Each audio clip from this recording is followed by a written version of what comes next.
Muy buenas y bienvenidos un día más a la crítica lúdica. Tras analizar en el vídeo anterior su envoltorio y sus componentes, hoy nos sentamos a solas frente al tablero. Vamos a descubrir si Revive es capaz de ofrecernos un desafío a la altura cuando no hay nadie más en la mesa o si en cambio ese mundo helado se siente demasiado vacío. ¿Funciona realmente su sistema de puntuación y esa carrera contra los artefactos en solitario? Vamos a verlo. Entramos de lleno en el modo solitario y comenzamos por lo que cambia sobre la mesa. A nivel de componentes no hay grandes añadidos, pero sí un detalle importante que conviene tener en cuenta desde el principio.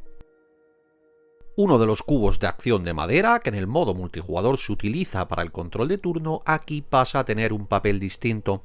Se coloca en el medidor de progreso y actúa como marcador de acciones, siendo el encargado de llevar la cuenta exacta de todo lo que hacemos durante la partida. Esto es clave porque en solitario el ritmo de juego funciona de forma muy distinta y la gestión del tiempo y de las acciones se convierte sin duda en uno de los pilares de la experiencia. En cuanto a las reglas, el salto al solitario es inmediato, por lo que si ya conocéis Revive, este modo se aprende en cuestión de minutos. Eso sí, no esperéis ningún automa porque aquí el reto es superar nuestra propia puntuación. ¿Y qué nos propone temáticamente Revive cuando nos sentamos a la mesa en solitario? Seguimos encarnando al líder de una tribu que emerge de las sombras tras 5000 años de glaciación. La misión no cambia: explorar el mundo, redescubrir tecnologías olvidadas y devolver la vida a la superficie. La diferencia está en el tono. En solitario ese despertar se vuelve mucho más introspectivo. No hay otras tribus disputándose territorios ni artefactos, ya que aquí el verdadero enemigo es el tiempo y nuestra propia capacidad para reconstruir una civilización. La preparación de la partida en solitario es en esencia muy similar a la de una partida multijugador con apenas un par de ajustes concretos. Primero, la ficha de fin de partida se queda en la caja. En cuanto a los artefactos, solo utilizaremos los primarios específicos del modo solitario. Respecto a la facción, no hay restricciones, podemos elegir la tribu que queramos y jugarla por el lado que prefiramos. Como multijugador robaremos una carta de artefacto y comenzaremos la partida con un cristal, como si fuésemos el jugador inicial. El único cambio real en nuestro tablero personal es ese cubo de madera del que hablábamos antes, que colocaremos en la casilla inicial del marcador de progreso y que marcará el ritmo de toda la partida. Y como podéis ver en pantalla, así es como luce Revive desplegado para un solo jugador. Ocupa algo menos que una partida a dos jugadores, pero aún así conviene contar con una mesa bastante grande. En cuanto al tiempo de preparación, cuando ya lo conocéis bien y lo desplegáis de memoria, debería rondar los 15 minutos. Para poneros un poco en situación y que veáis qué cambia en el modo solitario, os hago un breve resumen de cómo funciona Revive en multijugador. Aquí no tenemos rondas sino turnos. Se empieza por el jugador inicial y se continúa en el orden de las agujas del reloj hasta que alguien consiga el último artefacto primario del tablero central. Una vez que el jugador activo complete su turno, todos los demás jugadores tendrán uno más antes de dar por finalizada la partida. En su turno, cada jugador puede hacer hasta 2 acciones o, si lo prefiere, puede hibernar. Entre las acciones disponibles podemos jugar una carta en nuestro tablero personal, ya sea por la zona superior o inferior, para conseguir recursos o bonificaciones. Explorar gastando comida para descubrir nuevas losetas, obtener puntos de victoria y cartas de habitante. Construir edificios sobre losetas exploradas, lo que nos dará bonificaciones y nos permite avanzar por nuestras rutas de máquina. Repoblar desbloqueando nuevas tecnologías y habilidades de la tribu y ocupar los emplazamientos grandes para asegurarnos puntos de victoria al final de la partida. Y usar nuestro conmutador para llevar a cabo una acción especial en función de las reglas que estemos usando. Además, como acción sin coste, podremos activar nuestras máquinas gastando energía. Si en algún momento no podemos o no queremos realizar al menos una acción, deberemos hibernar recuperando cartas, energía, volviendo a activar el conmutador y avanzando en el marcador de hibernación. A grandes rasgos, así funciona Revive en multijugador. Ahora bien, ¿qué cambia cuando jugamos en solitario?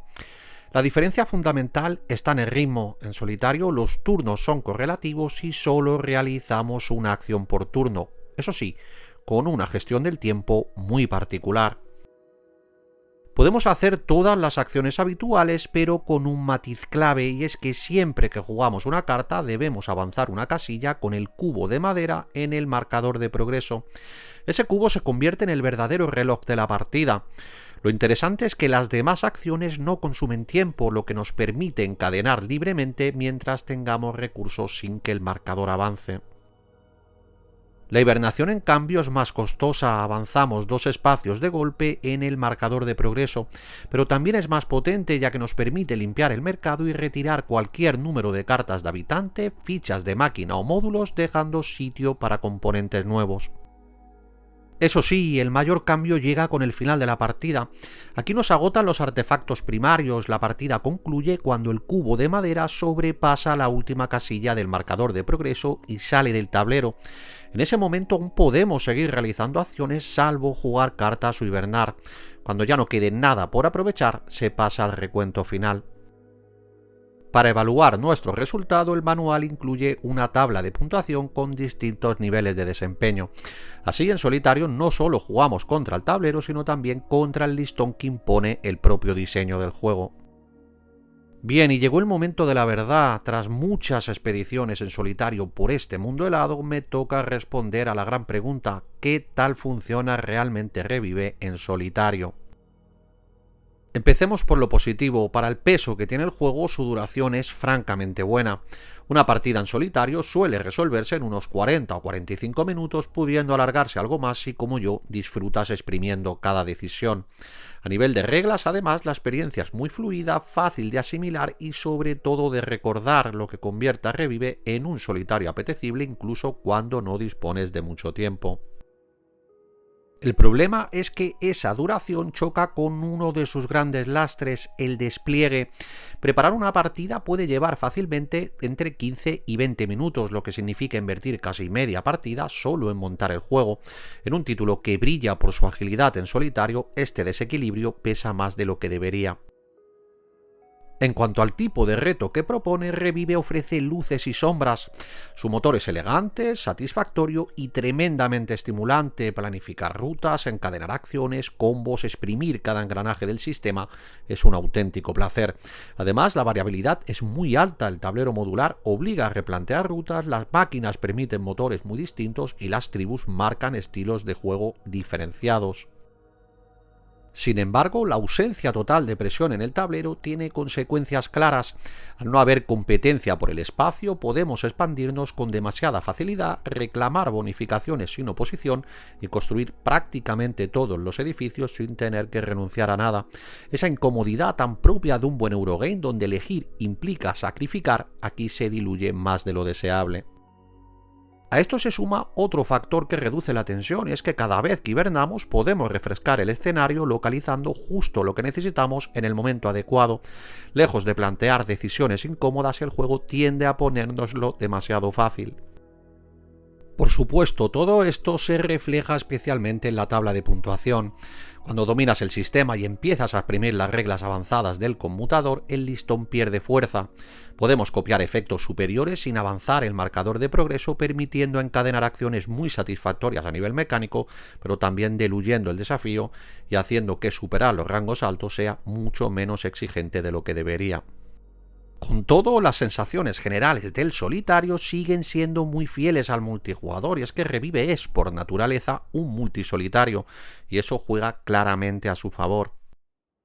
Ahora bien, si estás pensando en adquirir Revive exclusivamente para jugarlo en solitario, yo no lo recomiendo. Las primeras veces que lo jugué a un jugador me encantó, me pareció un diseño fantástico, ágil, muy convero, tremendamente satisfactorio. Recuerdo jugar 3 partidas seguidas la primera vez con ganas constantes de explorar nuevas sinergias, probar estrategias distintas y descubrir cómo se comportaban todas las tribus en solitario. Pero poco a poco te das cuenta de algo importante, y es que más allá de los puntos no hay un desafío real que te empuje a volver. No se trata solo de ganar o perder, que también, sino de esa tensión tan propia de un buen Eurogame, de tener que renunciar a cosas, de sentir que cada decisión tiene un coste. Y en solitario, una vez dominas su diseño, esa tensión se diluye y el interés empieza a apagarse. Eso sí, si ya tienes el juego porque lo disfrutas en multijugador, es muy probable que de vez en cuando lo saques y juegues alguna partida en solitario, porque su motor, a fin de cuentas, sigue siendo elegante, fluido y muy gratificante. De hecho, yo lo hago. Pero si la pregunta es si me lo compraría solo para jugarlo en solitario, mi respuesta es no. Y hasta aquí nuestro recorrido por Revive en su variante en solitario. Espero que este análisis os haya ayudado a valorar si este desafío individual merece un lugar en vuestra ludoteca o si en cambio este mundo helado necesita más voces alrededor. Si el vídeo os ha resultado útil, que espero que sí, ya sabéis, dejadme un like, suscribíos al canal y sobre todo contadme en los comentarios vuestra experiencia. ¿Disfrutáis de la soledad frente al tablero, exprimiendo cada engranaje del sistema o necesitáis la fricción humana para que un juego cobre verdadero sentido? En el próximo vídeo llegará la opinión final, donde pondremos todo en la balanza y, como es habitual en el canal, Revive recibirá una puntuación honesta, razonada y sin concesiones. Mientras tanto, seguid jugando. Un abrazo.